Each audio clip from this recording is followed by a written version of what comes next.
Have you ever found yourself in a conversation, perhaps over a cup of tea or during a family gathering, where you've shared a little too much? Maybe it was about a minor ache, a financial detail, or a passing frustration, and in that moment, you felt a slight pang of regret. It's a common experience, isn't it? We open our hearts to those we love, believing that honesty and openness are always the best policy. And for many things, they absolutely are. But there's a subtle, often painful reality that comes with age and experience sometimes. Sharing certain deeply personal aspects of our lives, even with our closest friends and family, can inadvertently lead to unforeseen complications, misunderstandings, or even a quiet erosion of our own peace and independence. It's not about distrusting those we care about. It's about safeguarding our own space, our energy, and the integrity of our most cherished relationships. It's about understanding that some areas of our lives are truly our own, not out of secrecy, but out of a profound respect for our personal boundaries and our inner serenity. In this video, we're going to explore 5 sensitive areas, 5 secrets, if you will, that are often best kept private, even from the closest people in your life, like friends and family. It's about safeguarding your well-being, your relationships, and your peace of mind as you navigate this wonderful stage of life with wisdom and grace. Stick with me until the very end, because I promise there's a valuable insight waiting for you that might just change how you approach these sensitive conversations and help you cultivate even deeper, more respectful connections. Let's dive right into the first area where a little discretion can go a long way. And that's your exact financial situation and any specific plans you have for inheritance or estate planning. Now, I know what you might be thinking, but they're my family, they should know. And in a general sense, yes, loved ones should have some awareness that you're comfortable and secure. But the devil, as they say, is often in the details. Imagine for a moment discussing the exact balance in your savings account, or perhaps the precise value of your investments, or even more critically, how you plan to divide your assets among your children or other beneficiaries. While your intentions might be to be transparent or to involve them in your plans, this level of detail can open a Pandora's box of unintended consequences. Unsolicited advice, for one, can become overwhelming. Suddenly, everyone has an opinion on how you should invest, how you should spend, or what you should do with your money. And while often well-meant, it can feel intrusive and undermine your own financial autonomy. More significantly, it can inadvertently breed expectations or even resentment. If one child hears you're planning to leave a certain percentage to another, or if there's a perceived imbalance, it can spark jealousy, friction, or competitive dynamics that you never intended. Family members might start making decisions based on perceived future inheritances, putting their own financial planning on hold, or even feeling entitled to certain funds. I've heard countless stories of families torn apart by inheritance disagreements, and often, the root cause was too much information shared too soon, or without proper context. Think about it this way. Your financial independence is a precious gift you give yourself at this stage of life. It allows you freedom, choices, and peace of mind. Keeping the specifics private protects that independence. It's perfectly fine and healthy to say, "I'm comfortable and taken care of," or "my affairs are in order," without giving a detailed breakdown. You can assure your loved ones that you have planned for the future and that they will be informed of arrangements at the appropriate time by the proper channels, like your executor or estate lawyer. This approach allows you to make decisions based on your own best judgment, free from external pressures or expectations, and it preserves harmony within your family. Remember, your financial security is your own responsibility, and how you manage and plan for your assets is ultimately your private decision. This isn't about distrust. It's about wisdom, boundaries, and preventing unnecessary stress for everyone involved. It helps ensure that your relationships remain based on love and connection, not on financial expectations or perceived shares. Now, let's turn our attention to another very personal aspect of life that often gets overshared, sometimes with the best intentions, but often with unintended consequences: the specific details of your health ailments and medication regimens. Of course, when a close friend or family member asks how you are, a general, "I'm doing well, thanks," or "just taking things easy today" is perfectly normal and expected. We want to be honest and open with those who care about us, but there's a difference between a general update and an exhaustive daily report. Imagine describing every single ache, every minor symptom, the precise results of every medical test, or the intricate details of your medication regimen, including dosages and side effects, to everyone you encounter. While your loved ones certainly care about your well-being, constant, detailed discussions about your health can become incredibly draining, not just for you, but for them as well. For one, it can lead to a deluge of unsolicited advice. Suddenly, everyone is an expert, recommending diets, supplements, alternative therapies, or even questioning your doctor's judgment. This can be overwhelming, confusing, and frankly, quite irritating, making you feel constantly scrutinized rather than supported. Furthermore, oversharing detailed health information can cause unnecessary worry for your loved ones. While they want to know you're okay, hearing a constant litany of specific ailments can lead them to fret over every symptom, envisioning worst-case scenarios, and feeling helpless. It can cast a shadow over conversations, making every interaction feel like a health check-in rather than a genuine connection. Most importantly, constantly discussing your health can inadvertently define you by your ailments. You become the one with the bad knee, or the one always going to the doctor. You risk losing your identity beyond your medical conditions. While it's vital to have a trusted circle, perhaps a spouse, a sibling, or a very close friend with whom you can truly confide about serious health matters, it's not necessary, or even healthy, to make every conversation a medical briefing for everyone else. Preserve those details for your medical professionals who are trained to help, and perhaps one or two deeply trusted confidants who offer true emotional support without judgment or unsolicited advice. For others, focus on your general well-being and your activities beyond your health.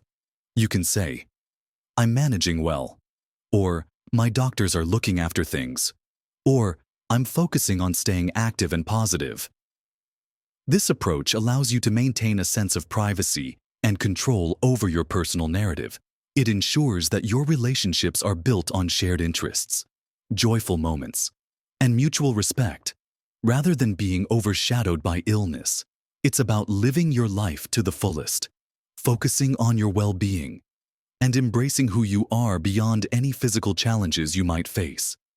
Without making your health the sole topic of every interaction, this quiet strength, this dignified approach to personal matters, often earns more respect and true empathy than a constant outpouring of every physical discomfort. Moving on from our personal finances and health, there's another delicate area where a quiet approach can truly preserve harmony. And that's when it comes to airing inter-family disagreements or grievances. Family dynamics can be incredibly complex, a beautiful tapestry woven with love, history, and sometimes a few tangled threads. When a disagreement arises with one family member, whether it's a sibling, a child, or an in-law, the natural inclination might be to seek support or validation from another family member, or perhaps a close friend who knows everyone involved. Imagine discussing a recent spat you had with one of your children with their sibling, or complaining about a specific family member's behavior to a mutual friend or cousin. While it might feel good in the moment to vent and seek an ally, this can quickly lead to a host of unforeseen issues. For starters, it can create loyalty divides.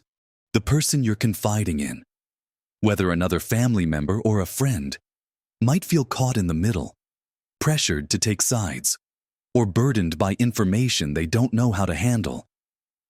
This can strain their own relationships within the family and make gatherings incredibly awkward, as unspoken tensions linger in the air. Furthermore, airing grievances publicly can make reconciliation much harder.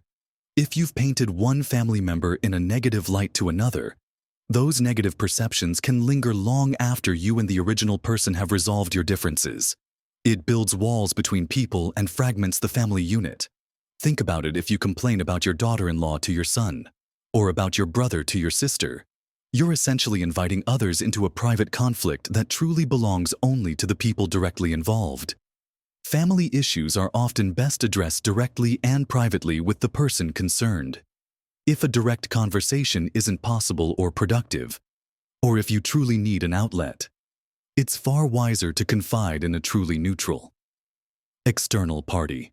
This could be a therapist who is trained to help you process emotions and develop coping strategies, or a very trusted friend who is completely outside the family circle and can offer an objective ear without becoming entangled in the family drama. This neutral party can provide a safe space for you to express your feelings without fear of repercussions or the unintended consequence of spreading negativity within your family. Keeping family grievances close to your chest, or only sharing them with a truly objective confidant, is a sign of wisdom and respect for the intricate bonds that tie you together. It helps to ensure that your family relationships remain built on love, mutual respect, and a willingness to work through challenges privately, rather than allowing external opinions or gossip to create unnecessary rifts. It promotes an atmosphere of forgiveness and understanding, recognizing that everyone, including ourselves, is imperfect and deserving of privacy when navigating personal difficulties. And speaking of keeping things close to home, let's gently touch upon a particularly sensitive topic, one that many of us carry within us, sometimes without even realizing the impact it has when we share it too broadly. Deep personal regrets or past mistakes. We all have them, don't we? Decisions we wish we could change, paths not taken, words spoken or left unsaid. And while acknowledging these can be an important part of personal growth and healing, constantly rehashing profound regrets or past mistakes with everyone you encounter can be incredibly emotionally draining, both for you and for your listeners. Imagine repeatedly discussing a career path you didn't take 20 years ago, or a relationship that ended badly decades ago, or perhaps a significant financial decision you now wish you'd made differently. While sharing such experiences once or twice with a trusted friend can be cathartic and help process emotions, making them a recurring theme in your conversations can subtly define you by your past, rather than by the rich, wise person you are today. It can lead to a cycle of self-pity or rumination, making it difficult for you to truly move forward and embrace the present. Furthermore, while your loved ones are supportive, hearing these same regrets repeated can become burdensome for them. They may feel helpless to alleviate your pain, or they might feel trapped in conversations that prevent you both from enjoying new experiences or focusing on the positive aspects of life. It can cast a shadow over interactions, making it harder for others to see your current joy, strength, and resilience. Your past, with all its complexities, is a part of your journey. But it doesn't have to be the defining narrative you present to the world every day. It's perfectly healthy to acknowledge your past and learn from it.